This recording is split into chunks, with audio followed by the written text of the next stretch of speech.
Hello, everybody. This is Dino. This week we got a special episode of Old Guy Stuff.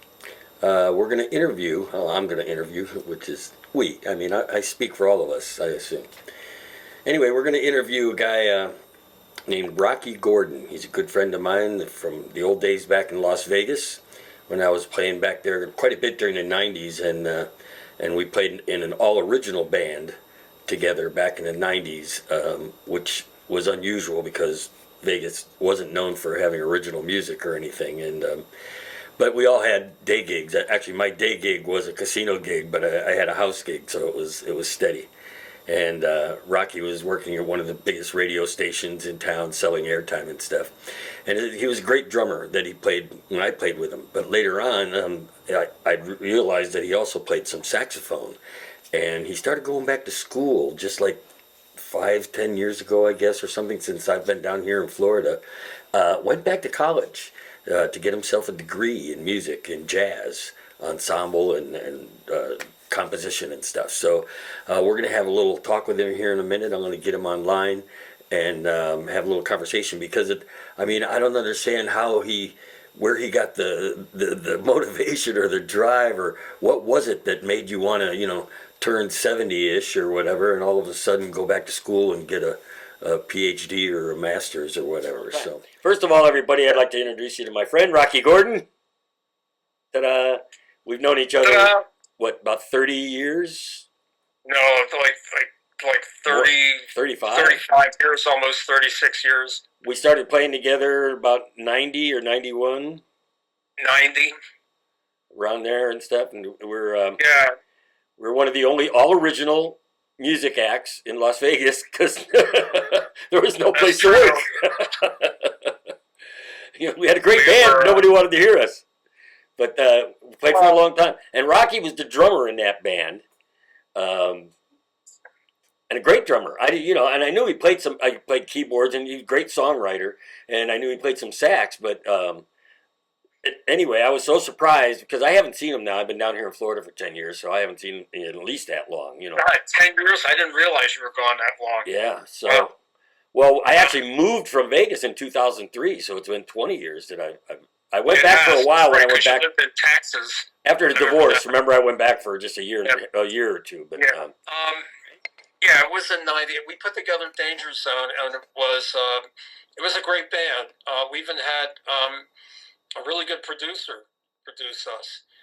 We were in the middle of all of the label buyouts. They even talked to us about publishing. But the thing is that, and even if we would have got signed, so many people got signed at that time, and they just got shelved, almost everybody. And the 90s were a tough time. They were really tough. People were not getting signed anymore. It wasn't. Unless they were getting shelved. And we had a great band that it was a great band at the wrong time. And I firmly believe that. That's my life story.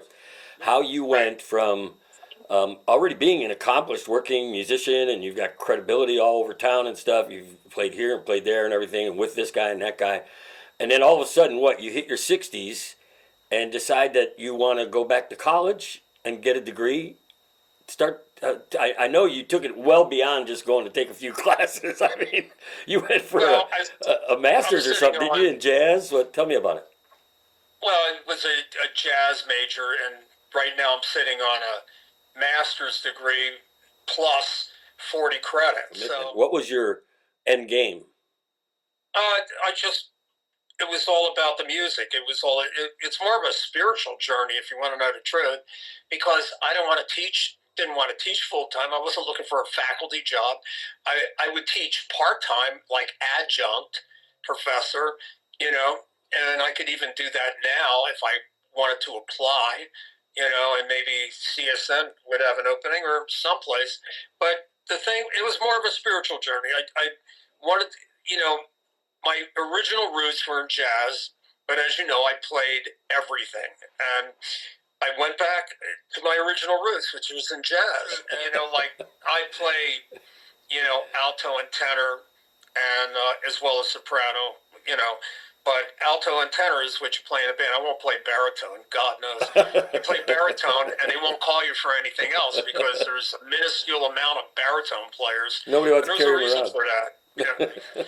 My whole motivation was for my compositions, and I went back to jazz roots, and I started writing big band arrangements, and I took a lot of my compositions that I wrote a long time ago, and I started putting them into big band arrangements, and that's what I have now. I have a big band called Doc Rock and the Asylum All Stars.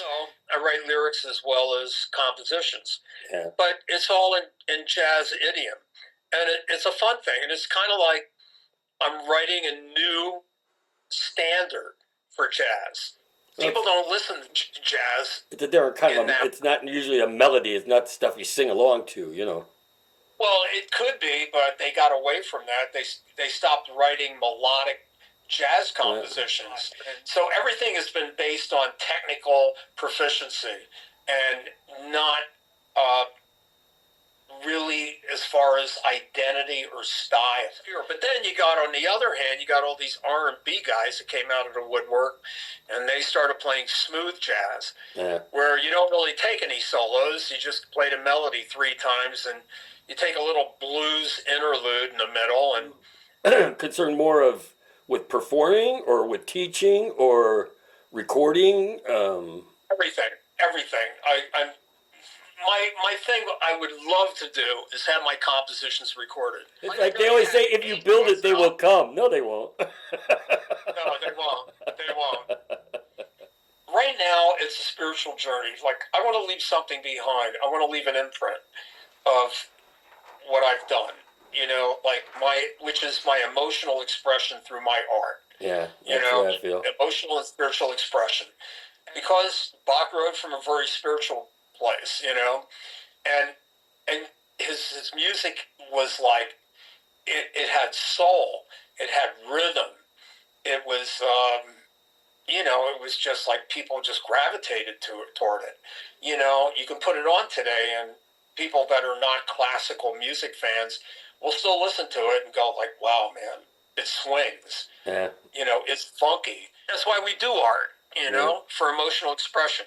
If you don't do it for emotional and spiritual expression first, then you're really just doing it for the money, and you're just trying to find a formula that's going to work and try to get out there. Well, all the people that are in charge of what gets put out there with any promotional money, the only what they feed us on, like Spotify and on like Pandora, as well as terrestrial radio, is what they feel we want to hear.